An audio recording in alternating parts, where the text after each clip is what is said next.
When Martha's phone rang late one evening, she never expected the voice on the other end to shatter her world. It was her only son, David, her pride, her purpose, the boy she'd raised alone after his father vanished.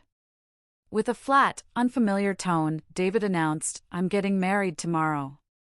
We don't have a place for you. Bye." No warning. No invitation. No explanation. Just a cold, final dismissal. Left reeling, Martha is plunged into a whirlwind of confusion and betrayal. What kind of bride would erase her from her son's life? Had he been hiding something all along? Determined to uncover the truth, Martha embarks on a desperate journey, one that unravels dark secrets, buried lies, and a family she never knew existed. But the closer she gets to the truth, the more horrifying the reality becomes. David's wedding may not be a celebration, it might be a trap. Martha Henderson sat in her modest living room, the soft glow of the television casting dancing shadows across the walls adorned with photographs, a shrine to better days. At 62, her silver hair pulled back in a neat bun, she moved with the quiet efficiency of someone who had learned to fill silence with purpose. The evening news droned on, but her attention wandered to the photo gallery that dominated the eastern wall. There was David at 5, gap-toothed and grinning, clutching a soccer ball. David at 18, looking uncomfortable but proud in his graduation cap. David at 25, the last photo she had of him, taken 3 years ago during what she now realized was their final Christmas together. She traced her fingers along the wooden frame, dust particles dancing in the lamplight. 28 years of memories, of scraped knees and bedtime stories, of teenage rebellion and tearful reconciliations. 28 years of being everything to someone who had become her entire world. The shrill ring of her phone shattered the evening's tranquility. Martha's heart lifted, the special ringtone she'd assigned to David's number filled the room with its familiar melody. He rarely called anymore, maybe once a month if she was lucky, always citing work pressures at the investment firm downtown. "David, sweetheart," she answered, unable to mask the joy in her voice. "What a wonderful surprise! I was just thinking about you." The silence on the other end stretched for a beat too long. When David finally spoke, his voice was different, flat, mechanical, stripped of the warmth she'd nursed into existence through years of sacrifice and love. "Martha. Not Mom. Not Mother. Martha." Her stomach clenched. "David? Is everything all right? I'm calling to inform you that I'm getting married tomorrow." The words hung in the air like shards of broken glass. Martha sank onto the worn sofa, her free hand clutching the armrest. "Married? Tomorrow? I don't understand. You never mentioned anyone. Who is she? When did this happen?" "That's not important. What's important is that we don't have a place for you at the ceremony." The room seemed to tilt. Martha pressed her palm against her chest, feeling her heartbeat thunder beneath her fingers. "What do you mean there's no place for me?" "David, I'm your mother. Your only family." "Not anymore." His voice remained eerily calm, as if he were discussing the weather rather than severing the most fundamental bond of his life.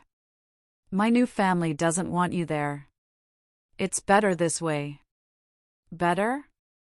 "David, please, what's happening? Is someone making you do this? Are you in trouble?"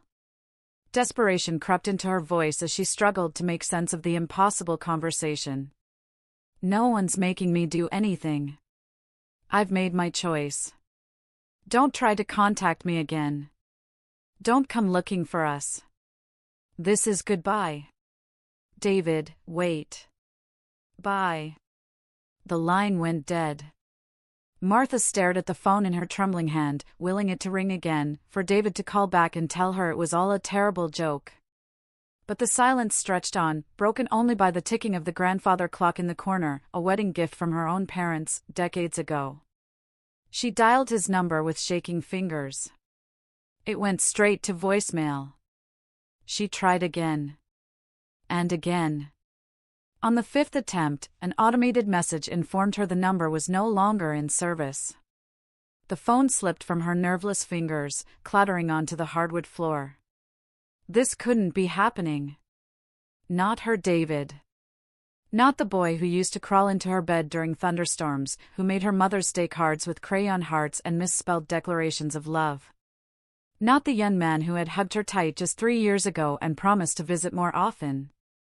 Martha's mind raced through their recent interactions, searching for signs she might have missed. Their conversations had grown shorter over the past year, yes, but she'd attributed that to his demanding job. He'd cancelled a few dinner plans, claimed to be too busy for their traditional Sunday brunches. But complete estrangement? Marriage to someone she'd never heard of? She retrieved her phone and scrolled through their text messages. The last one from David was 3 weeks old. Can't make dinner this weekend. Work thing. Sorry. No hint of a girlfriend.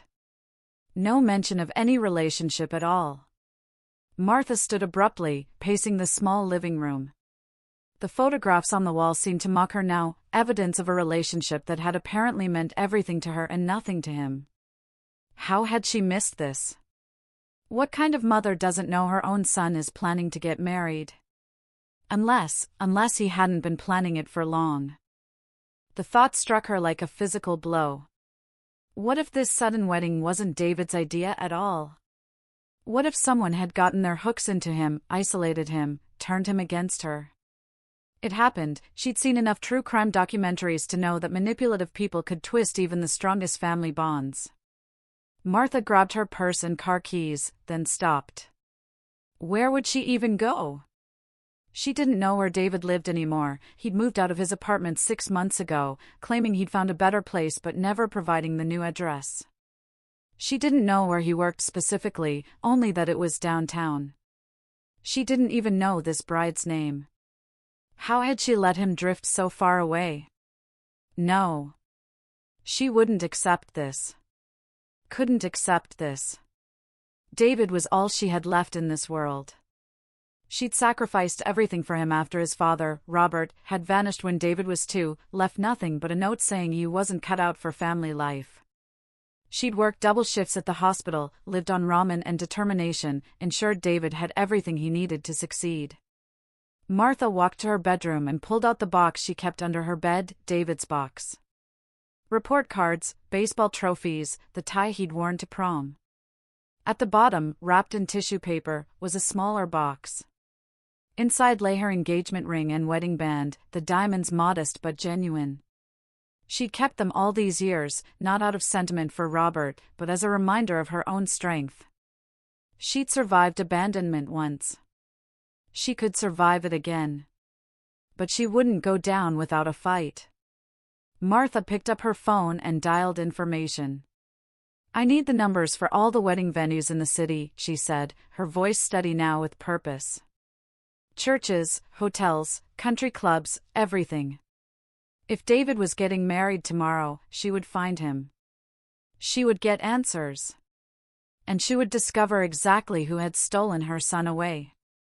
As she waited for the operator to compile the list, Martha's eyes fell on the last family photo they'd taken together, that final Christmas 3 years ago. David's smile seemed forced now that she studied it closely, his body angled slightly away from her. Had the signs been there all along? The grandfather clock chimed 10 o'clock. In less than 24 hours, her son would marry a stranger. And Martha Henderson, who had spent 28 years believing love could overcome any obstacle, was about to discover just how naive she'd been. The hunt for the truth would begin at dawn. Dawn broke over the city with a pale, watery light that matched Martha's exhaustion. She hadn't slept. The dining table was littered with papers, printouts of wedding venues, churches, event spaces. Her laptop screen glowed with dozens of open tabs, each representing another dead end in her desperate search. She'd called 17 venues already. Each conversation followed the same script. Hello, I'm checking on a wedding scheduled for today. The groom's name is David Henderson. Each time, the answer was the same. Sorry, we have no booking under that name. Martha rubbed her burning eyes and reached for her 6th cup of coffee. The bitter liquid did little to chase away the fog of confusion and hurt that had settled over her like a shroud. On the table beside her laptop lay a yellow legal pad filled with notes, theories, and questions that multiplied faster than answers. Her phone buzzed. For a wild moment, hope flared. Maybe David had reconsidered, maybe he was calling to explain. But the screen showed her friend Carol's number. "Martha, honey, I got your message." Carol's concerned voice filled the kitchen. "What do you mean David's getting married? When did this happen?" "Last night. He called and..." Martha's voice cracked. "Carol, he said there's no place for me. That his new family doesn't want me there." "New family? What new family?" "Martha, this doesn't make any sense." "I know." Martha stood and walked to the window, watching the city wake up. Somewhere out there, her son was preparing for his wedding day. Without her. "I've been calling venues all night. Nothing. It's like the wedding doesn't exist. Or maybe..." Carol hesitated. "Maybe he gave you a false timeline? To keep you from finding it?" The thought was a knife to Martha's heart, but she couldn't dismiss it. The David who had called her last night, cold, distant, cruel, was capable of anything, it seemed. "I have to go," Martha said suddenly. "I'm going to his office." "Martha, it's Saturday. Someone will be there. The security guard, maintenance, someone who might know something." She was already grabbing her purse. "I can't just sit here, Carol. Do you want me to come with you?" "No. I need to do this alone." The drive downtown was a blur of red lights and honking horns. Martha's hands gripped the steering wheel as her mind churned through possibilities. What kind of woman could turn David against his own mother so completely? How long had this relationship been going on? And why the secrecy? The gleaming office tower that housed Preston and Associates investment firm loomed before her. Martha had been here only once before, when David first got the job 5 years ago. He'd been so proud, showing her around the impressive lobby, introducing her to colleagues. Now the building felt like a fortress guarding secrets she desperately needed to uncover. The security guard at the front desk looked up from his newspaper. His name tag read Eugene. "Can I help you, ma'am?" "My son works here. David Henderson. I'm trying to reach him, it's a family emergency." Eugene's expression shifted, something flickering in his eyes that made Martha's pulse quicken. "David Henderson?" "Yes." "Do you know him?" "Ma'am, I'm sorry, but David Henderson hasn't worked here for 8 months." The lobby seemed to spin. Martha gripped the edge of the desk. "That's impossible. He goes to work every day. He tells me about projects, meetings." "I remember when he left," Eugene said gently. "Cleaned out his office on a Tuesday. Said he found a better opportunity." "Where? Where did he go?" "He didn't say. Just seemed different. Happier, maybe? But also strange. Stopped chatting like he used to. Kept to himself those last few weeks." Martha's mind reeled. 8 months. 8 months of lies. Every dinner cancellation blamed on work, every missed Sunday brunch excused by fictional deadlines, all of it fabrication. Did he ever mention anyone? She pressed. A girlfriend? Someone new in his life? Eugene stroked his chin thoughtfully. "Now that you mention it, there was a woman. Came by a few times those last weeks. Striking lady, red hair, expensive clothes. Never got her name, but David sure changed after she started coming around." "What do you mean, changed?" "Hard to explain. It was like he was under a spell or something. Stopped joking with us, stopped going to lunch with his buddies. Jim from accounting said David told him he was evolving beyond his old life. We all thought it was weird. Martha pulled out her phone, hands trembling. Could you call Jim? Anyone who might know more? Eugene glanced at the clock. Jim doesn't work weekends, but... He leaned closer, lowering his voice. There's something else. About a month before David left, there was an incident. This woman, the redhead, she came in all upset. Security had to get involved. What happened? She was demanding to see David, saying he belonged with her, that his old life was holding him back. Real dramatic scene. David came down, took her aside, and after that, she never caused trouble again. But that's when he really started pulling away from everyone. Martha felt a chill run down her spine. This woman, whoever she was, had systematically isolated David from his life, his job, and now his mother. Thank you, she whispered, turning to leave. Ma'am? Eugene called after her. If you find David, be careful. That woman, there was something off about her. The way she looked at him, like he was a possession. And the way he looked at her, it wasn't love. It was something else. Outside, Martha sat in her car, trying to process this new information. David had been lying for 8 months. He'd left his job, hidden a relationship, and now was marrying a woman who Eugene described as possessive and disturbing. Her phone rang. An unknown number. Hello? Stay away from the wedding. The voice was female, cultured, with an undertone of ice. This is your only warning. Who is this? Are you the one marrying my son? A soft laugh. David has made his choice. He's chosen his real family. The family that understands his potential, unlike you, who wanted to keep him small and ordinary. I'm his mother. No. You are his anchor, dragging him down. Now he's free. And if you truly love him, you'll respect his wishes and disappear. I will never. Check your email. The line went dead.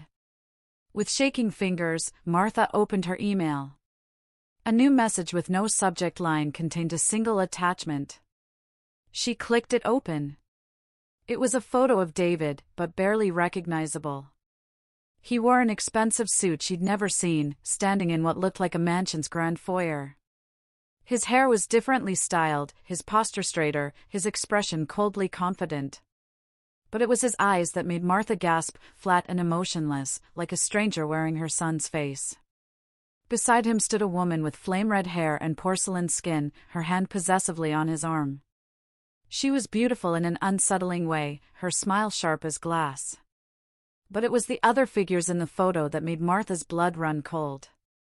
Behind the couple stood 6 other people, all wearing identical expressions of serene satisfaction. They looked like a family, but too perfect, too coordinated, like actors playing roles. And their eyes, all of their eyes had that same flat, emotionless quality. At the bottom of the photo was a single line of text: "The Blackwood family welcomes its newest member." Blackwood. Martha grabbed her phone and searched the name frantically. The results made her stomach drop. The Blackwood Foundation. An exclusive organization that the internet described in vague, careful terms. Alternative lifestyle community. Selective membership. Transformational living experiences. But the comments on forums and discussion boards painted a different picture. It's a cult. They target successful young professionals. My brother joined. Haven't seen him in 2 years. They use love bombing and isolation techniques. Classic cult recruitment. Stay away from the Blackwoods. They destroyed my family. Martha's hands trembled as she connected the pieces. The red-haired woman, she must be a Blackwood. They'd targeted David, isolated him from his support system, and now they were cementing their control through marriage. Her phone buzzed. Another unknown number, another text: wedding at 4 p.m. Blackwood Estate, 47, Ravens Hollow Drive. Come if you dare. But know that once you enter, you might not leave the same. Martha stared at the address. It was a trap, obviously. But it was also her only chance to see David, to try to break through whatever hold they had on him. She had 6 hours to prepare for a confrontation with people who had stolen her son's mind and soul. 6 hours to figure out how to save David from a fate worse than death, losing himself entirely.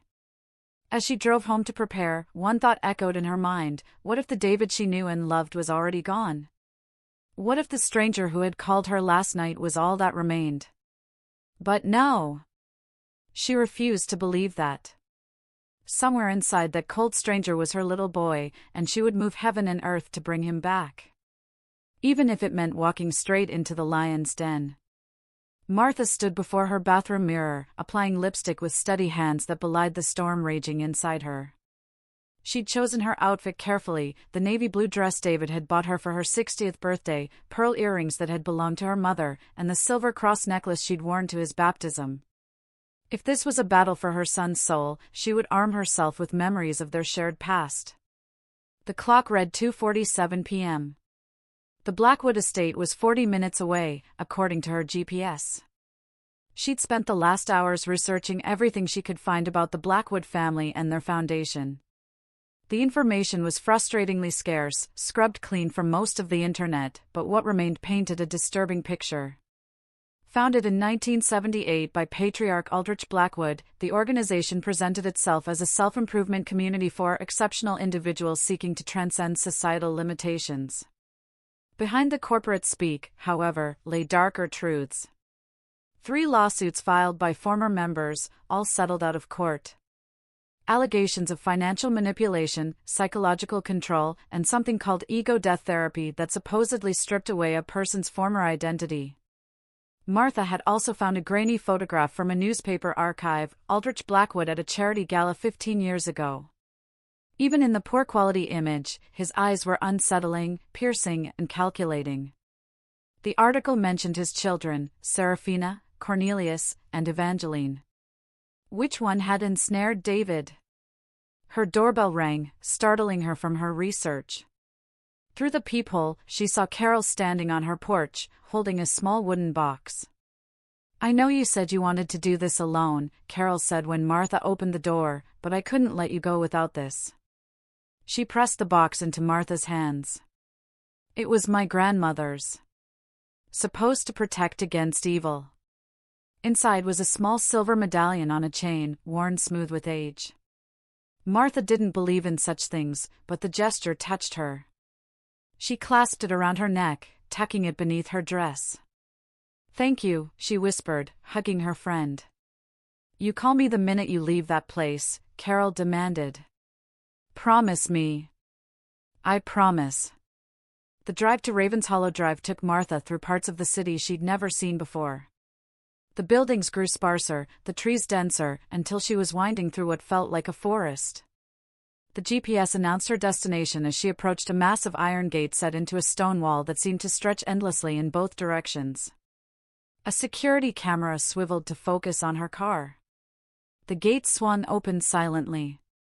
Martha's mouth went dry as she drove up the winding driveway. The Blackwood estate emerged from the trees like something from a Gothic novel, a sprawling mansion of dark stone and pointed towers, its windows glowing amber in the afternoon light.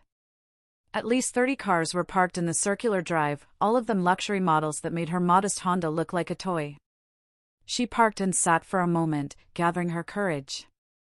Through the massive front windows, she could see figures moving about in what appeared to be a ballroom. Soft music drifted on the air, along with the tinkle of champagne glasses and cultured laughter. "I'm coming, David," she whispered, and stepped out of the car. The front door opened before she could knock.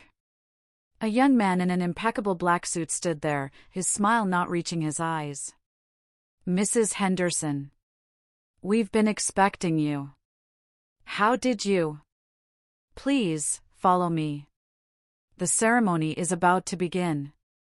Martha followed him through a marble foyer that could have fit her entire house.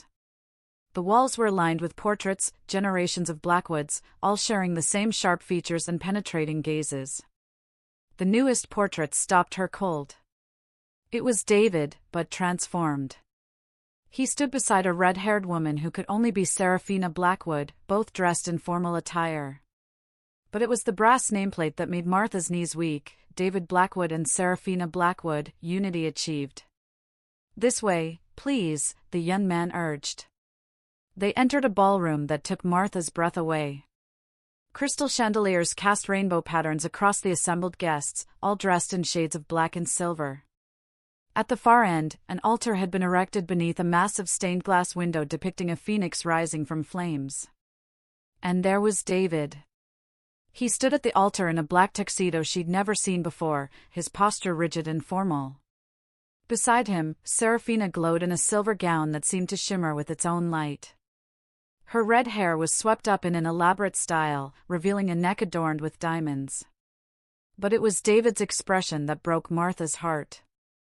He stared straight ahead, no emotion flickering across his features even as his mother entered the room. He looked through her as if she were invisible. "David," she called out, her voice echoing in the vast space.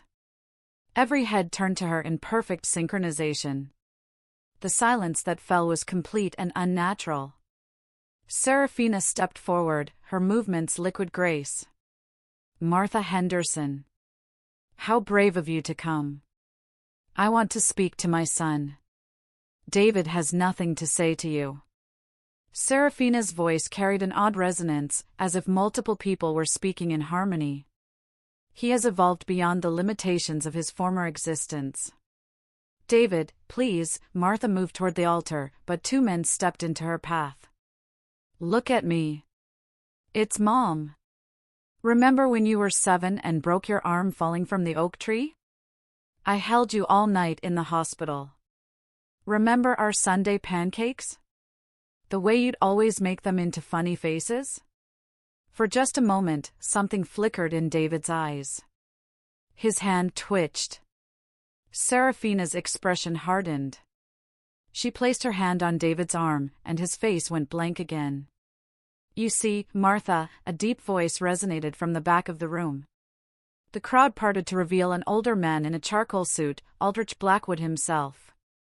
"Your son came to us broken. Limited by the small life you'd trapped him in. We showed him what he could become. You brainwashed him," Martha spat. Aldrich smiled, a cold expression that never touched his eyes. "We freed him. From mediocrity. From the suffocating love of a mother who would have kept him ordinary forever. Love isn't suffocating. Whatever you've done to him." "What we've done?" Seraphina laughed, the sound like breaking glass. "Show her, David. Show her who you really are now." David finally moved, turning to face Martha with mechanical precision. When he spoke, his voice was perfectly modulated, devoid of inflection. "I am David Blackwood. I have no mother. I was born into this family through choice and transformation. The person you knew was a larval stage, now metamorphosed into something greater." "Those aren't your words," Martha pleaded. "David, fight this. I know you're in there." "The ceremony will proceed," Aldrich announced. "You may stay and witness your former son's complete integration into our family, or you may leave. But choose quickly." Martha looked around the room. Every face wore the same serene, empty expression. These people had all been someone's children once, someone's loved ones. Now they were hollow vessels, filled with the Blackwood's poison. The music began, not a wedding march, but something atonal and hypnotic. The guests swayed slightly in unison. David and Seraphina joined hands at the altar. "Wait," Martha called out desperately. I have something to say." Aldrich raised an eyebrow. "Oh." Martha reached into her purse, her fingers closing around the one thing she'd brought as a last resort. David's baby shoes, bronze-plated, that she'd kept on her dresser for 28 years. "You say he has no mother, no past. Then explain these." She held them high, and for the first time, uncertainty flickered across Seraphina's perfect features. David's eyes locked onto the shoes. His face contorted, as if in pain. "What are those?" he whispered, his voice suddenly young and confused. "Your first shoes, baby," Martha said softly, approaching slowly. "You took your first steps in these. Walked straight to me across the kitchen floor. You were so proud." "No," Serafina hissed. "The ceremony." But David was trembling now, his carefully constructed facade cracking. I remember. Yellow kitchen. Sunflowers on the wallpaper. That's right, sweetheart.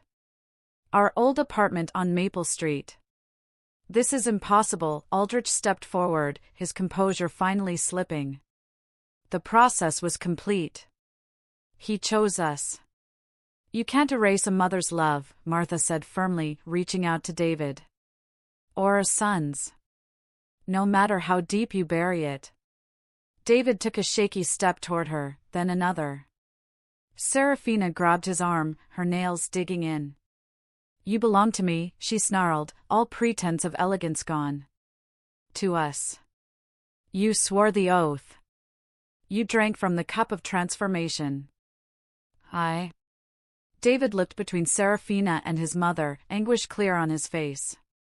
I don't know who I am anymore. You're my son, Martha said simply. You're David Henderson. And I love you, no matter what they've done to you. The room erupted into chaos. Some of the guests began to moan, clutching their heads as if Martha's words had triggered something in them too. Others moved to block the exits.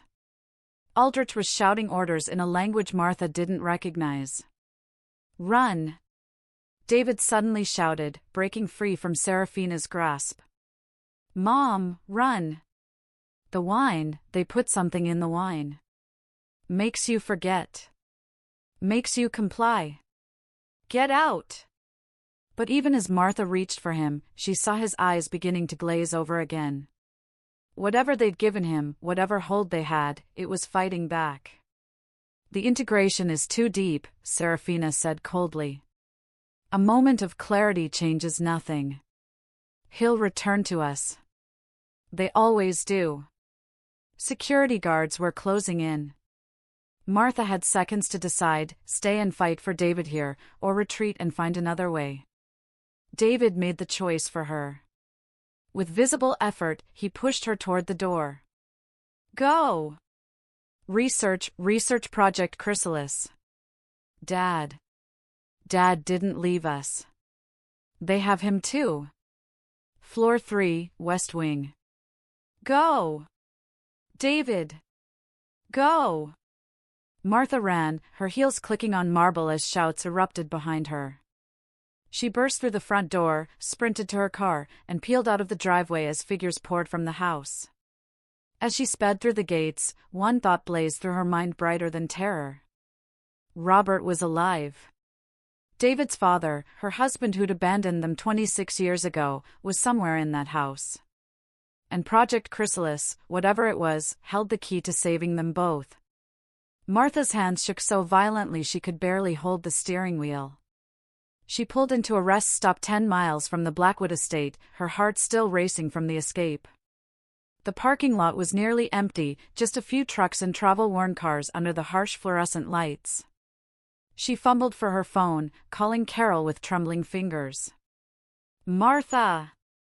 Thank God! Are you okay? Carol, Martha's voice broke. David's father is alive. Robert is alive. Silence on the other end, then, what? Martha, that's impossible. He left 26 years ago. No, he didn't leave. They have him. The Blackwoods have him. Martha pressed her palm against her forehead, trying to process the impossible revelation. David remembered me, Carol.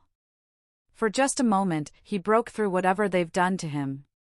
He told me about Project Chrysalis and said Robert is on the 3rd floor, West Wing. Martha, you need to go to the police. With what evidence? That my son is marrying into a wealthy family? That they're holding prayer meetings in their mansion? Martha laughed bitterly.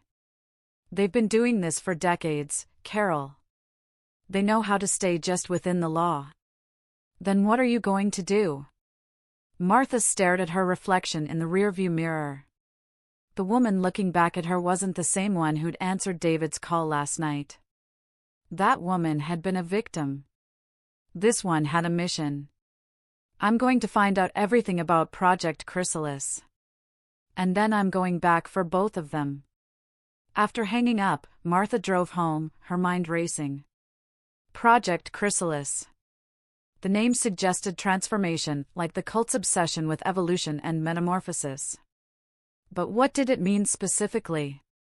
Her laptop was still open on the dining table, surrounded by her previous night's research. She pushed the wedding venue printouts aside and began a new search.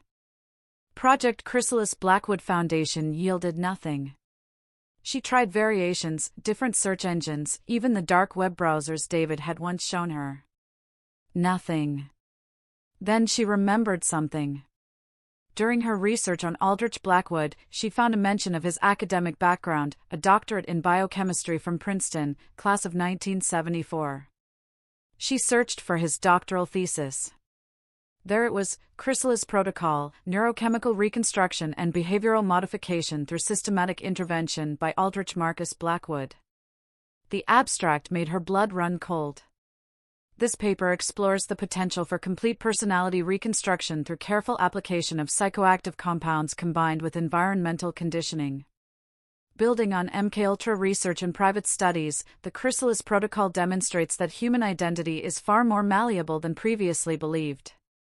Subjects can be guided through a complete metamorphosis, emerging with new personalities, loyalties, and even memories. Martha downloaded the full thesis, all 400 pages of it. As she skimmed through, her horror grew. Aldrich had developed a comprehensive system for breaking down a person's identity and rebuilding it according to specific parameters. The process involved 1. Isolation from former life and relationships. 2. Administration of a proprietary compound he called Monarch Serum. 3. Intensive conditioning sessions using hypnosis and sensory manipulation. 4. Imprinting onto a handler, usually a romantic partner or father figure. 5. Integration into the new family structure. The success rate, according to his research, was 94% for subjects under 30, but dropped only 67% for older subjects. Some older subjects experience what he called persistent identity fragments, pieces of their original personality that couldn't be erased. Martha's heart leaped. If Robert had been taken at age 32, there was a chance parts of him had survived the process. Her phone buzzed. A text from an unknown number.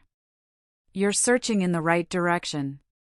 Meet me at Miller's Diner on Route 49. Come alone. A friend who understands. Martha stared at the message. It could be a trap. But it could also be someone who'd escaped, someone who could help. She grabbed the thesis printout and her keys. Miller's Diner was a relic from the 1950s, all chrome and neon in the middle of nowhere. Martha chose a booth in the back, ordered coffee, and waited. 20 minutes later, a woman slid into the seat across from her. Martha recognized her immediately, one of the guests from the wedding, a blonde in her 40s who'd stood near the back. My name is Rebecca, the woman said quietly. I was Rebecca Blackwood for 15 years. Before that, I was Rebecca Morris, and I had a daughter named Emma. You escaped? Not exactly. Rebecca's hands trembled as she wrapped them around Martha's untouched coffee cup. I'm what they call a partial failure. The process didn't take completely. I remember my old life, but I can't. I can't leave. Every time I try, I get violently ill. Aldrich calls it an unfortunate side effect. But you were at the wedding. I have to attend family functions. It's part of my conditioning. But I still have enough of myself left to hate every moment. Rebecca leaned forward. Your son is strong. Stronger than most. The fact that he broke through, even momentarily, means the full integration hasn't taken hold. How long do we have? The wedding ceremony is just the beginning. The real integration happens during the honeymoon, 7 days of intensive conditioning at their compound in Vermont. After that, Rebecca shuddered. After that, David Henderson will cease to exist. Tell me about Robert. My husband. Rebecca's expression softened with sympathy. He's Aldrich's greatest success and biggest failure. Robert's conversion was almost perfect. He became Cornelius Blackwood, Aldrich's eldest son and right hand. But something went wrong about 10 years ago. He started having episodes, calling out for Martha and David. They had to move him to the medical wing. Martha's eyes filled with tears. All these years, she'd hated Robert for abandoning them. But he'd been fighting to remember them, even under the influence of whatever horrors they'd subjected him to. The medical wing is where they keep the failures, Rebecca continued. The ones who resist or break down. I can draw you a map, but Martha, it's heavily guarded. And even if you reach him, Robert might not be, he might not be who you remember. He's still my husband. And David is still my son. I won't abandon them. Rebecca pulled out a napkin and began sketching. There's a service entrance here, used by medical staff. The guards change shifts at 3 a.m. You'll have maybe 10 minutes before. She stopped mid-sentence, her face going pale. Through the diner window, Martha saw a black sedan pulling into the parking lot.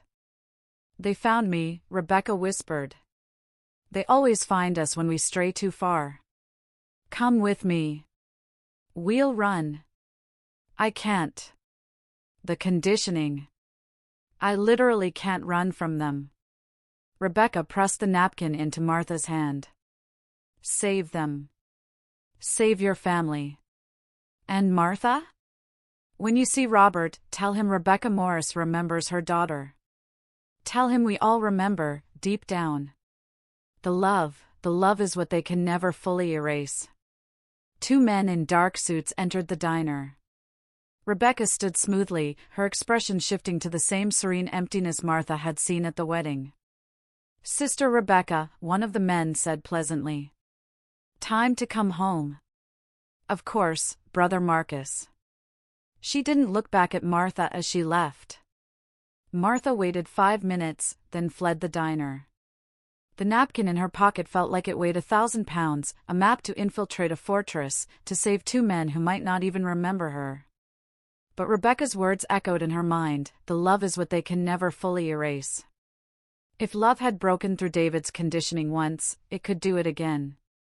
And if Robert had been calling her name after 10 years of captivity, then somewhere inside the man they'd turned him into, her husband was still fighting to come home. Martha drove back to her house with grim determination. She had preparations to make. The Blackwoods had taken her family, twisted them into strangers. But they'd underestimated one thing. A mother's love was the strongest force in the universe. And Martha Henderson was done playing by their rules. Tonight, she would infiltrate the Blackwood estate. Tonight, she would find Robert and learn the full truth about Project Chrysalis. And then she would burn their whole sick empire to the ground. At 2:47 a.m., Martha crouched in the shadows near the service entrance of the Blackwood estate. She dressed in dark clothing, her silver hair tucked under a black cap. In her backpack were medical supplies she'd gathered from her years as a nurse, a flashlight, and the bronze baby shoes that had broken through David's conditioning.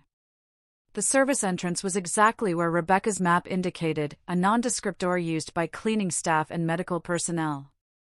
Martha had watched 2 nurses enter using a keycard 20 minutes ago. Now she waited for the guard shift change. At precisely 3 a.m., she saw movement through the security booth window.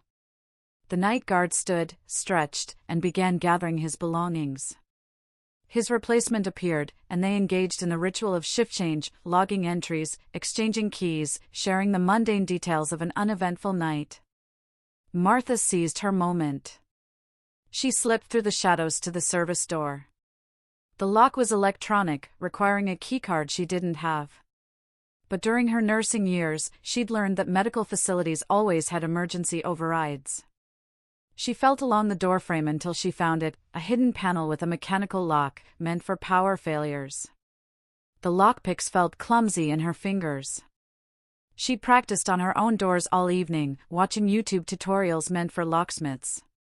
The pins clicked into place one by one. The door opened silently. Inside, sterile white corridors stretched in both directions. The medical wing, according to Rebecca's map, was on the 3rd floor of the east section. Martha moved quickly but quietly, her soft-soled shoes silent on the polished floors. The elevator was too risky. She found the stairs and began climbing, her heart pounding with each step. On the 3rd floor landing, she paused to steady her breathing. Through the small window in the door, she could see another corridor, this one lined with what looked like hospital rooms. Martha eased the door open and slipped through.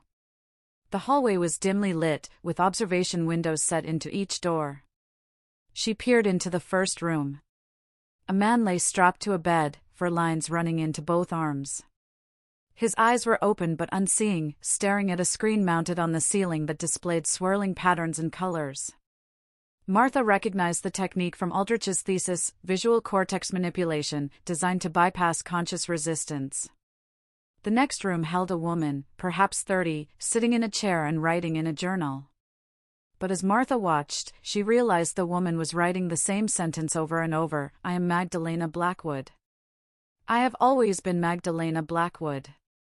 Room after room revealed similar horrors.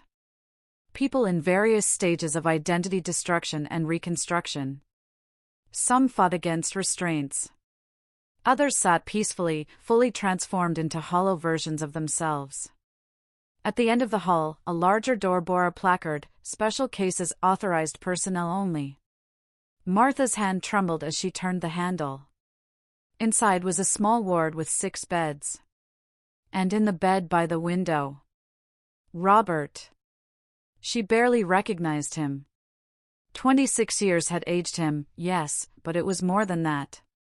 His dark hair had gone completely gray, his face gaunt and marked by lines of suffering. Monitors tracked his vital signs, and in 4 dripped steady medication into his veins. But his eyes were alert, tracking her movement as she approached. "Robert," she whispered, reaching for his hand. "It's Martha. It's me." His lips moved, forming soundless words. Martha leaned closer. "Mar.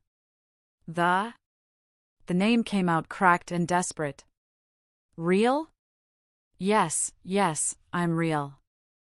I'm here." Tears streamed down her face as she gripped his hand. "I'm going to get you out." "No." His fingers tightened weakly around hers. "Too late, for me. The serum, too much damage." He struggled to focus on her face. "David? They have him too. He's marrying Serafina Blackwood." Robert's expression contorted with anguish. "My fault. Led them to him. Thought I could resist. Thought I could protect you both by leaving." A tear slid down his weathered cheek. "Failed. You didn't fail. You fought them for 26 years. You remembered us." "The memory exercises," he whispered. "Every night. Your laugh." David's first words. The apartment, yellow kitchen. Martha's heart broke. While she'd spent years hating him for abandoning them, he'd been here, clinging to memories of their life together. "Project Chrysalis," she said urgently. "Tell me how to stop it." Robert's eyes sharpened with desperate purpose. "The source. Lab in basement. Aldrich makes the serum there. Destroy it, no more conversions." "What about the people already affected?" "Withdrawal is dangerous. Some die. Others go mad. But some remember who they were." He gripped her hand tighter. Martha, there's something else. The children. What children? Second generation. Born here. Raised from birth with the conditioning. They're planning to replace key figures. Politicians, CEOs, judges. Ultimate goal is. The lights suddenly blazed to full brightness. Martha spun around to find Aldrich Blackwood standing in the doorway, flanked by 2 guards. Mrs. Henderson. I must admit, I'm impressed. Few people would have made it this far. Martha stepped protectively in front of Robert's bed. I'm taking my husband home. Aldrich laughed, a sound devoid of warmth. Your husband? This is Cornelius Blackwood. Has been for 26 years. Though I admit, he's been a disappointing son. All that resistance, all that clinging to his former life. We've had to keep him sedated for the last decade. You're a monster. I'm a visionary. Do you know what's wrong with the world, Martha? May I call you Martha? He didn't wait for an answer. Chaos.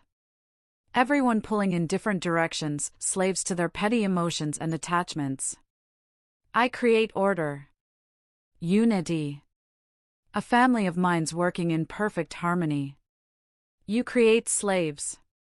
I create evolution. His eyes gleamed with fanatic fervor. Project Chrysalis is just the beginning. Soon, we'll have placed our children in positions of power across the country. A shadow family, all working toward the same goal, a transformed society. No more war, no more conflict. Just perfect, beautiful order. Under your control. Under the family's guidance, yes. And David will play a crucial role. His skills in finance, enhanced by our conditioning, will help fund the next phase of expansion. I won't let you keep him. Aldrich smiled coldly. You still don't understand. David chose this. Just as Robert chose it, initially. They came to us seeking something more than the small lives you offered them. Liar! Robert's voice rang out, stronger than before. You drugged me. Bar that night, your people woke up here. Aldrich's composure cracked slightly. Quiet, Cornelius. Not Cornelius. Robert Henderson. Husband.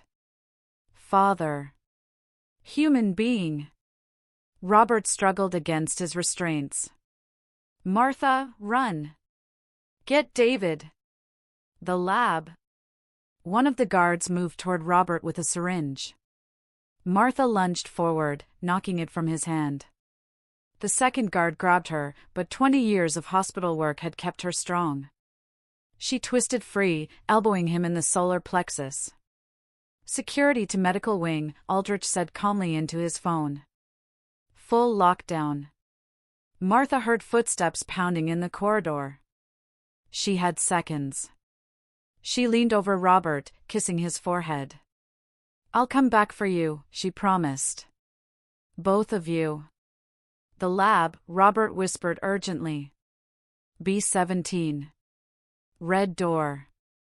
Burn it all. Security burst through the door. Martha grabbed a chair, swinging it to create space. But there were too many.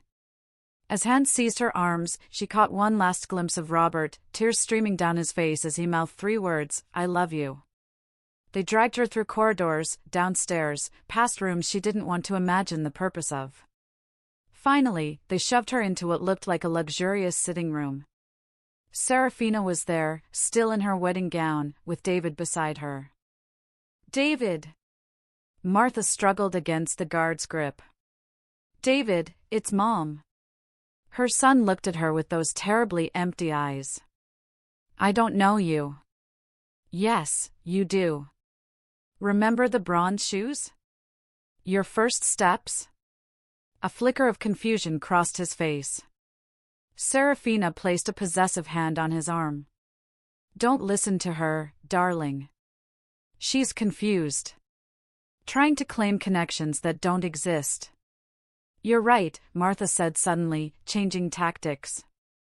I must be confused. I thought I had a son, but clearly I was wrong. David blinked. You're giving up? Why would I fight for someone who doesn't exist? The David I knew would never choose this. Would never abandon family. She let disappointment color her voice. My real son had courage. Integrity. He wouldn't let anyone control his mind. I'm not being controlled. David stepped forward, and for the first time since the phone call, real emotion, anger, blazed in his eyes. I chose this. Did you?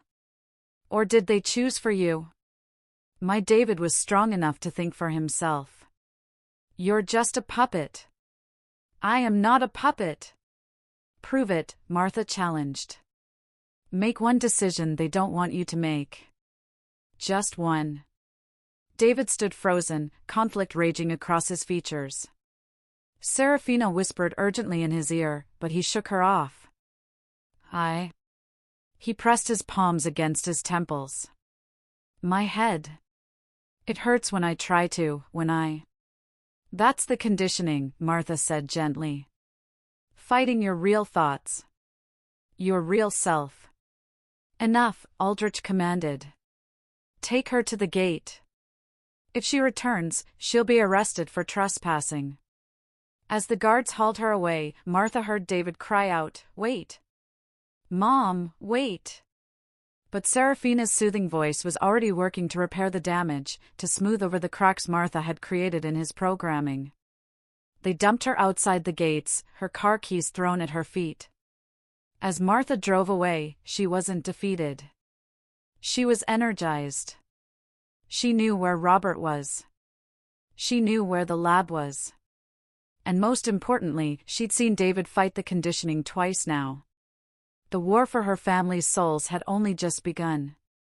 Martha didn't go home. She couldn't. Not with Robert trapped in that medical wing and David sliding deeper into the Blackwood's control.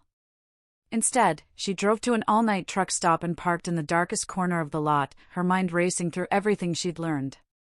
The lab. B-17. Red door. Destroy the source of the serum, and the Blackwood's power would crumble. Her phone buzzed. Carol again, the 15th call in the last hour. This time, Martha answered. Thank God. Carol's voice was frantic. Martha, where are you? I've been worried sick. I'm safe. I found Robert, Carol. He's alive. Silence, then, oh, honey. What have they done to him? 26 years of torture disguised as transformation. But he remembered us. He fought them every single day. Martha's voice broke. I left him there. I had to leave him. You'll go back. We'll figure this out together. No. Martha's tone hardened with resolve. This is too dangerous. I won't risk anyone else. Martha Henderson, don't you dare shut me out. I'm already involved. That Rebecca woman? She came to my house after she left the diner. Martha sat up straighter. What? Is she okay? She's complicated. They definitely did something to her at the estate. She can't stop shaking, and she keeps apologizing for things that make no sense. But Martha, she brought something. A USB drive. She said you'd need what's on it. I'm coming over. No. Too risky. Meet me at the old Franklin Library. It's been closed for renovation, no cameras, no people. 20 minutes later, Martha pulled into the library's empty parking lot. Carol's car was already there, Rebecca visible in the passenger seat. Martha approached cautiously. Rebecca looked terrible. Her perfect wedding guest appearance had crumbled, replaced by smeared makeup and trembling hands. but her eyes were clear and desperate. "I'm sorry," Rebecca said immediately, "for letting them take me at the diner. The conditioning, when they call, I have to answer." "You risked everything to help me," Martha replied. "What's on the drive?" Rebecca held out a small USB device. "Everything I could steal over the years. Financial records, member lists, and most importantly, the formula for the antidote."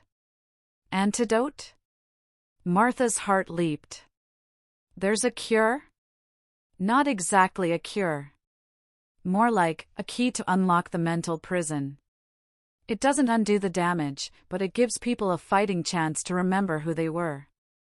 Aldrich developed it for emergencies, in case someone important needed to be quickly extracted from their conditioning." "Why didn't you use it on yourself?" Rebecca's smile was bitter. "I tried. But you need someone to administer it properly, someone you trust completely. The process is intense. The subject has to want to remember, has to fight for their identity while the antidote works. I had no one." "You have us now," Carol said firmly. "It's too late for me. 15 years is too long. But David's only been fully conditioned for months. And Robert." She paused. "Robert might be too damaged. The antidote could kill him in his weakened state." Martha took the drive with shaking hands. "How do I make it?" "The ingredients are all standard medical supplies, things you can get from a hospital pharmacy. The process is on the drive. But Martha, even with the antidote, you'll need to get them away from the estate. The environment there reinforces the conditioning. Then I'll burn it down if I have to." Rebecca grabbed Martha's wrist. "The children. There are children in the residential wing. Second-generation Blackwoods who've never known another life. Whatever you do, please, they're innocent." A pair of headlights swept across the parking lot. All three women tensed. "Just a truck passing by," Carol breathed. Then, more urgently, "Martha, we need a real plan. You can't keep going in alone." "I have to." "No." Rebecca's voice carried surprising strength. "The lone hero approach is what they expect. What they're prepared for. You need allies. And I know where to find them." She pulled out a worn notebook. "Over the years, I've kept track of the failures, people who resisted the conditioning or broke free partially. Some killed themselves. Others disappeared. But a few are still out there, hiding, afraid to speak out because who would believe them?" "You're building a resistance," Martha whispered. "I've been trying. But I needed someone like you, someone with nothing left to lose and everything to fight for." Rebecca wrote down several names and numbers. "Start with Dr. Marcus Chin. He was their medical director until 5 years ago, when he grew a conscience. He knows the estate's medical protocols inside and out." Martha studied the list. 7 names. 7 potential allies who understood the enemy they faced. What about the police? FBI? With this evidence. The Blackwoods have members everywhere, Rebecca warned. Judges, prosecutors, police chiefs. The USB has a list, but it's incomplete. Trust no one in authority until you're certain they're clean. Carol's phone chimed. She glanced at it and gasped. "Martha, look at this." The screen showed a news alert, prominent investment manager David Henderson missing, family concerned. They're controlling the narrative, Martha realized. Making it look like David disappeared on his own. "It's starting," Rebecca said quietly. "They're moving him into the integration phase. By the time he resurfaces as David Blackwood, everyone will have accepted the story. Just another stressed executive who needed to find himself." Martha's phone rang. Unknown number. Against her better judgment, she answered. "Mom?" David's voice, but different. Uncertain. scared. Mom, something's wrong. David! Where are you? I don't know. Vermont, I think. They said it was our honeymoon, but I keep forgetting things. Important things. And when I try to remember, they give me more medicine. His voice dropped to a whisper. I dreamed about Dad last night. But that's impossible because I've never met my father. Have I? Martha's eyes filled with tears. Yes, baby. You have. His name is Robert, and he loves you very much. They say you're confused. That you're trying to hurt me. But you wouldn't hurt me. Would you? Never. David, listen carefully. Don't take any more medicine. Pour it out, hide it, whatever you have to do. Fight to remember. Think about the yellow kitchen, the bronze shoes, Sunday pancakes. The line crackled. Seraphina's voice came through, cold and furious. Clever, finding this number. But not clever enough. Say goodbye to your son, Martha. You won't hear from him again. If you hurt him. Hurt him? We're completing him. In 7 days, David Henderson will be just a bad dream he once had. And there's nothing you can do to stop it. The call ended.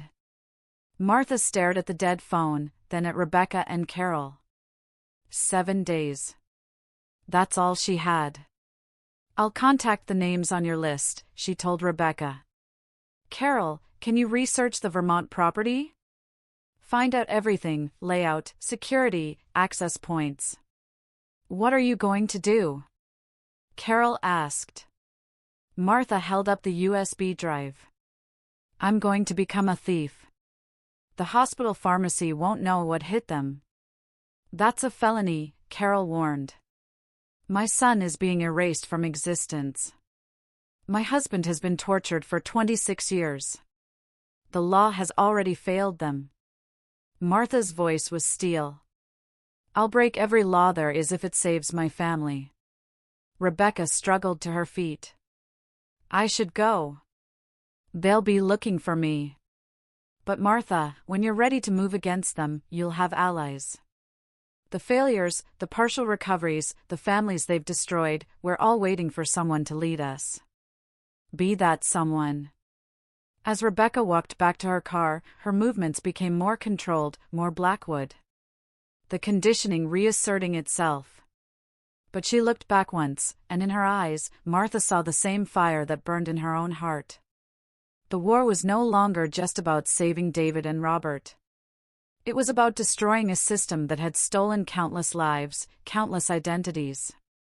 Martha looked at the list of names, then at Carol.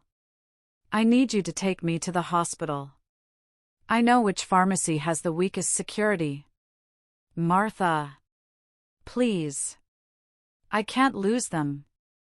Not when I finally know the truth. Carol studied her friend's face, then nodded. Okay. But we do this smart. In and out, no traces. As they drove toward the hospital, Martha felt the weight of what she was about to do. She was crossing a line, becoming someone she'd never imagined she could be. But somewhere in Vermont, her son was fighting to remember who he was. Somewhere in that estate, her husband was clinging to memories of their life together. For them, she would cross any line. Break any law. Become anyone she needed to be. The Martha Henderson who had answered that phone call was gone. In her place stood a woman who would burn down heaven itself to save the one she loved. Time was running out. But the real fight was just beginning. Dr. Markuschan lived in a modest apartment above a Chinese restaurant, the smell of garlic and ginger masking whatever chemicals he might be working with. When he opened the door to Martha's knock at 2 a.m., his eyes were already knowing. Rebecca called, he said simply. Come in. Quickly. His living room had been converted into a makeshift laboratory. Medical equipment lined the walls, and a sophisticated chemistry setup occupied what should have been a dining table. Manila folders were stacked everywhere, each one labeled with a date and what Martha realized were initials, victims of the Blackwood process. "You have the formula?" he asked without preamble. Martha handed him the USB drive. Dr. Chen plugged it into a secure laptop, his fingers flying across the keyboard. "Ah, yes. I helped develop this antidote. One of my last acts before my conscience finally overpowered my ambition." He turned to study Martha. "You understand what you're asking? The antidote doesn't just unlock memories, it forces the brain to reconcile two complete identities. The psychological trauma can be severe. More severe than losing my son forever?" Point taken. He moved to his chemistry setup. "I have most of what we need. The missing components." He wrote a list. "These require a DEA license to obtain. Or a very brave thief." "Already done." Martha pulled a bag from her coat. The hospital pharmacy raid had gone smoothly, too smoothly. She suspected she wasn't the first person to steal these particular drugs.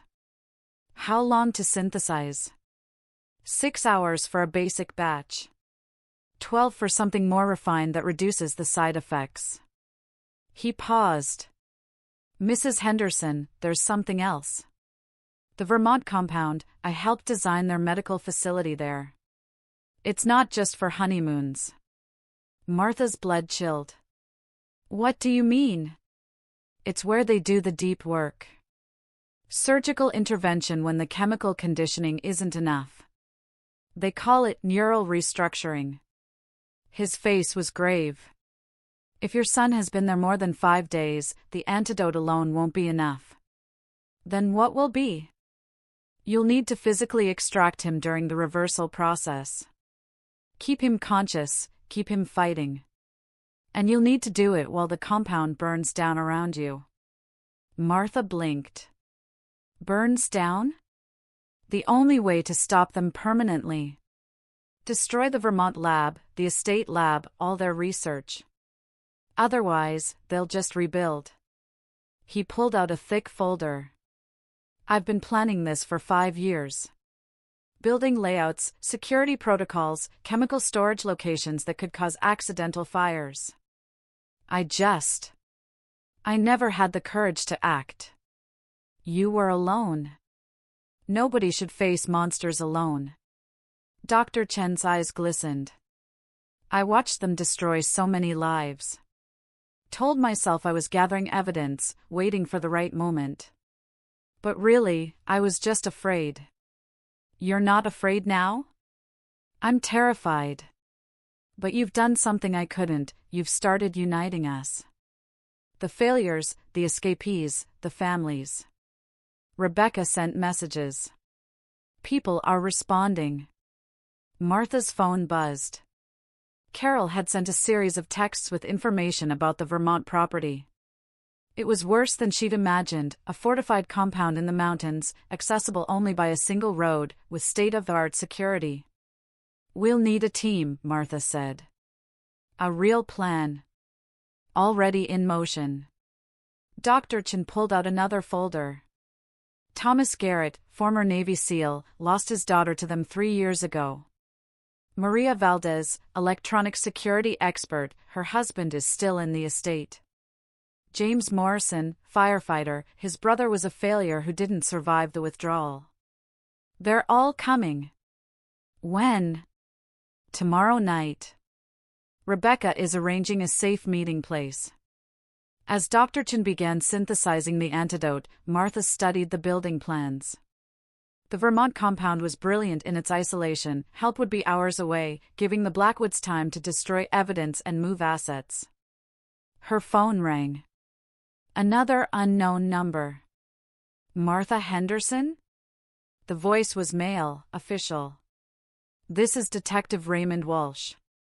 I understand you've been making some serious allegations about the Blackwood family." Martha's grip tightened on the phone.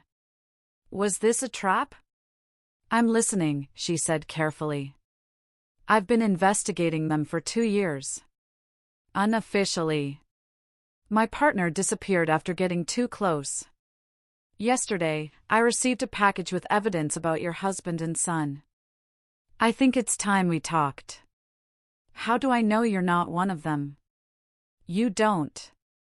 But I can tell you this, David called 911 6 hours ago from Vermont. The call was intercepted and deleted from the system, but I have a recording. He was begging for help, said people were trying to erase his mind. Then the line went dead. Martha's knees buckled. Dr. Chen steadied her. Send me the recording, she managed. Better than that. I'll bring it. Name the place. Martha looked at Dr. Chen, who nodded. They gave the detective the address of the safe house where tomorrow's meeting would occur. After hanging up, Martha listened to her own phone's voicemail. 3 messages from unknown numbers, other failures responding to Rebecca's call. The resistance was growing. But would it grow fast enough? The antidote will be ready by morning, Dr. Chen said. I'll make multiple doses. For David, for Robert if his system can handle it, and... He hesitated.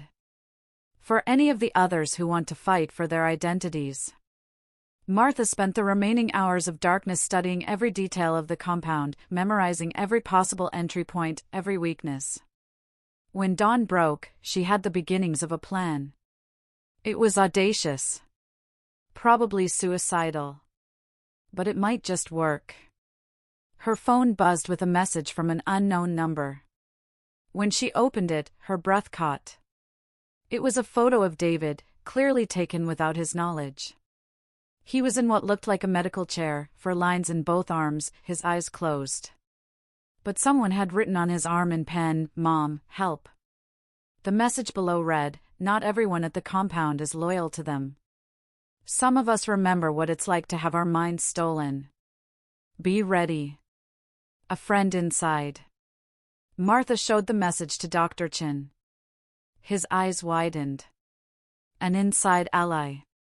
That changes everything. Can we trust it? What choice do we have?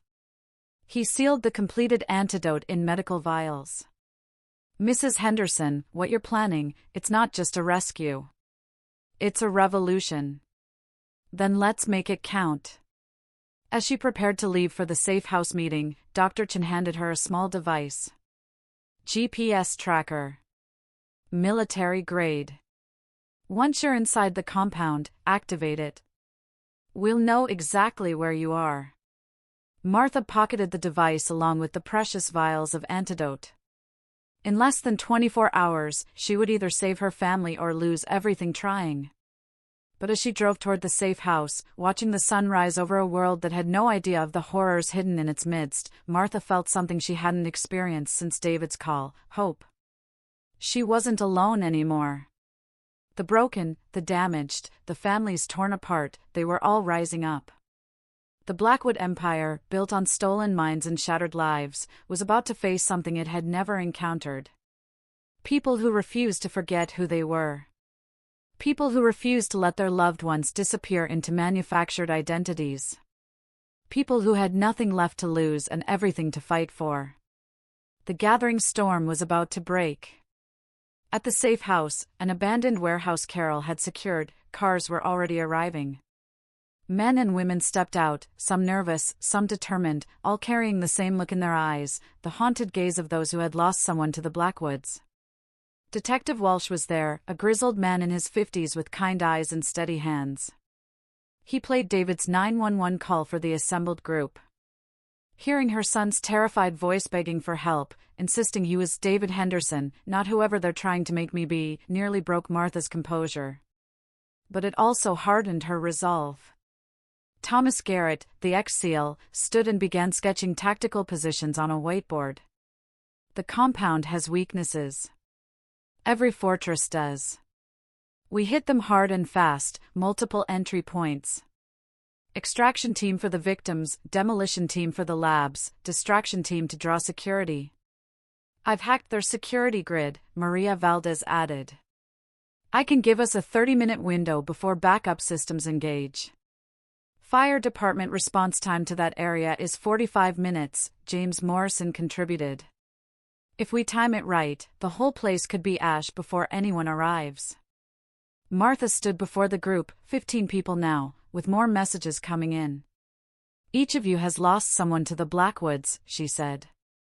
Some got them back damaged. Some never got them back at all. Today, that changes. Today, we take the fight to them. What about the children? A woman asked. The ones born into it? We get them out first, Martha said firmly. They're victims too. Dr. Chen has contacted child services in 3 states, clean contacts who aren't compromised. The children will be safe. Rebecca entered then, moving stiffly but with purpose. I've done it, she announced.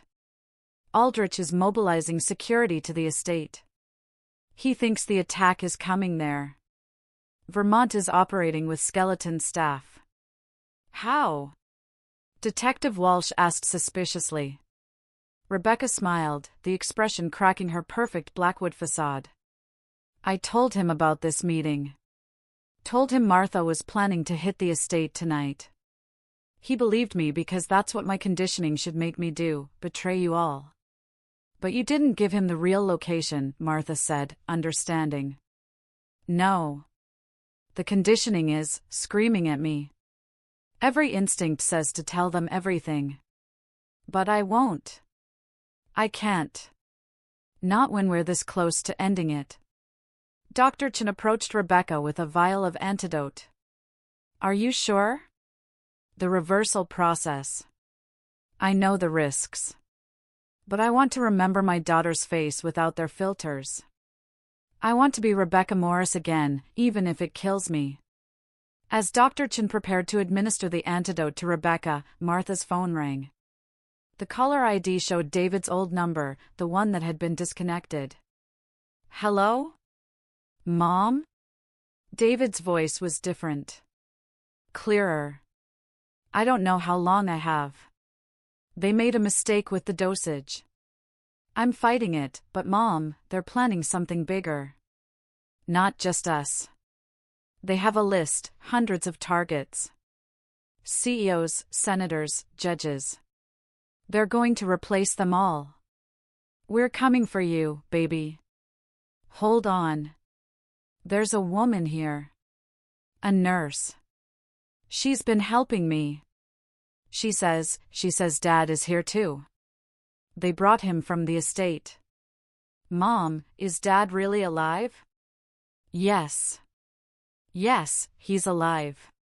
We're going to get you both out. I love you, Mom. I'm sorry I said those things. I'm sorry The line went dead. Martha looked around the room at the assembled fighters. Each face showed the same determination she felt. 12 hours, she announced. In 12 hours, we hit the Vermont compound. We get our people out. And we burn the Blackwood Empire to the ground. A chorus of agreement rose from the group. Plans solidified. Weapons were distributed. The antidote was carefully divided among the extraction teams. As night fell, Martha stood outside, looking at the stars. Somewhere under those same stars, David and Robert were waiting. Hoping. Fighting to hold on to themselves. I'm coming, she whispered to the night. Both of you. I'm coming. Tomorrow, the Blackwoods would learn what happened when they tried to steal something more powerful than money or influence. They had tried to steal love itself. And love was about to fight back. The convoy of vehicles moved through the Vermont mountains like shadows against snow. 3 a.m., the dead of night when even the most vigilant guards fought against sleep. Martha rode in the lead vehicle with Thomas Garrett, her heart hammering against her ribs as she clutched the medical bag containing the antidote. Comms check, Thomas said into his radio. All teams report. Alpha team in position, came Maria's voice. She was stationed at a utility junction a mile away, ready to disable the compound's electronic security. Bravo team ready, James Morrison confirmed. His team would handle the controlled fire that would destroy the labs. Charlie team standing by, Detective Walsh added. He led the group responsible for evacuating any children and innocent staff. Delta team prepared, Dr. Chin reported. He would manage the medical needs of those they rescued. Martha touched the photo in her pocket, David at 5 years old, grinning with a missing tooth. Robert's arm around her shoulder at their wedding. The family the Blackwoods had torn apart. Remember, Thomas said to everyone, we have a 30-minute window once Maria cuts their systems. In and out. No heroics. We save who we can and destroy what we must. Initiating hack, Maria announced. Systems going down in 3, 2, 1. The compound's floodlights died. Emergency lighting flickered on, casting eerie shadows across the fortress-like building. Go, go, go! The vehicles accelerated, crashing through the decorative gate. Teams dispersed according to plan. Martha followed Thomas and 2 other men through a service entrance, the lock already electronic and useless without power. Inside, emergency lighting cast red shadows down sterile corridors. Martha's nursing experience kicked in as she recognized the layout. Medical facilities followed universal patterns. Patient rooms would be in the center, away from windows. David Henderson and Robert Henderson, she whispered to Thomas. Medical wing, likely under sedation. They moved swiftly, checking rooms. Most were empty. Rebecca's false information had worked, drawing staff to the main estate. But in the 3rd corridor, they found occupied rooms. Martha's breath caught. Through a small window, she saw a woman strapped to a bed, for lines feeding unknown chemicals into her veins. Her eyes tracked their movement, pleading. Mark this room, Thomas ordered one of his men. Then Roberts, then found herself at the center of a group hug that included Rebecca, Dr. Chin, Carol, and a dozen others who'd become family. The festival continued with healing ceremonies, art displays created by residents, and success stories that brought tears to many eyes. A young man spoke about reclaiming his name after 3 years of being told he was someone else. A mother shared how Phoenix House had helped her reconnect with children she'd been forced to abandon. A teenager, born into a cult, marveled at discovering that the outside world wasn't the horrible place she'd been taught to fear. As evening approached, they gathered for the communal dinner. The tables groaned under contributions from various cultural traditions. Phoenix House had become international in scope, helping survivors from cults worldwide. Martha found herself seated between David and Robert, watching as her family interacted with their chosen extended family. David was deep in conversation with a new resident, sharing his experience with gentle patience. Robert was sketching building plans on a napkin, explaining the safe house network to an interested donor. Penny for your thoughts? Carol asked, sliding into the seat across from her. Just thinking about how different this is from what I imagined my life would be, Martha admitted. I thought I'd be a grandmother to David's children by now, hosting normal Sunday dinners, complaining about normal things. Disappointed? Martha looked around the room, at survivors supporting each other, at children playing freely, at the community born from trauma but defined by hope. No, she said firmly. This is harder than the life I imagined. But it's also richer. More meaningful. We're not just a family, we're proof that love conquers conditioning, that identity survives even the most brutal attempts to erase it. As if summoned by her words, young Emma Morris ran up, clutching a piece of paper. I made this for you, Grandma Martha. She thrust the drawing forward, a childish but recognizable phoenix, rising from colorful flames. It's beautiful, sweetheart. What inspired it? Mommy said we're all phoenixes here. We burned down in the bad places but got born again in the good place. She smiled, gap-toothed and innocent. I like being a phoenix. As Emma ran off to play, tears slipped down Martha's cheeks. From the mouths of babes, indeed. The evening wound down with a candlelight ceremony. Each person lit a candle for someone, themselves, a lost loved one, a fellow survivor still trapped. The field became a sea of flickering lights, each representing a story of loss and hope intertwined. Martha lit 3 candles. One for the family she'd lost to the phone call 5 years ago. One for the family she'd found in the fight to reclaim them. And one for all the families still out there, waiting for their own phoenix moment. "Thank you," David said quietly beside her. "For not giving up. For seeing through their lies. For being stronger than their conditioning." "Thank you," Robert echoed, "for loving us even when we couldn't remember to love ourselves." Martha pulled both men close, her heart too full for words. Around them, candles flickered like stars brought to earth, each one a testament to the unconquerable human spirit. Later, as the festival wound down and guests began departing, Martha walked through the grounds one more time. Phoenix House would face challenges, funding issues, political pressure from cult sympathizers, the endless need that always exceeded resources. But it would survive and grow because it was built on something the Blackwoods never understood. Real love doesn't seek to control or reshape. It accepts, supports, and celebrates the messy, imperfect, gloriously human people we are. It stands guard while we heal. It believes in us when we can't believe in ourselves. A hand slipped into hers, David, coming to walk her to her car. "So," he said with a smile that was purely his own, no trace of Blackwood conditioning, "same time next year?" "Wouldn't miss it for the world." As they reached the parking lot, Martha turned for one last look at Phoenix House. 5 years ago, she'd been a broken woman searching for her stolen family. Now she was matriarch to a community of survivors, mother to a son who'd found his way back, wife to a husband who'd survived the unsurvivable. The Blackwoods had tried to steal her family's identity, to replace love with programming, to create a perfect world through imperfect means. They had failed spectacularly. Because Martha Henderson, mother, fighter, survivor, had remembered the only truth that mattered. Love is the one thing that can never be truly erased. It might be buried, drugged, conditioned away, but somewhere, in the deepest corners of the human heart, it waits. Waits for a trigger, bronze baby shoes, a mother's voice, a memory of yellow kitchens and Sunday pancakes. And when love finally breaks free from whatever prison holds it, no force on earth can chain it again. The phoenix had risen. And it would keep rising, as long as there were families to heal and identities to reclaim. Martha got in her car, David beside her, Robert following in his own vehicle. They would go home to their modest house, to their imperfect but real life, to the family that had been shattered and remade.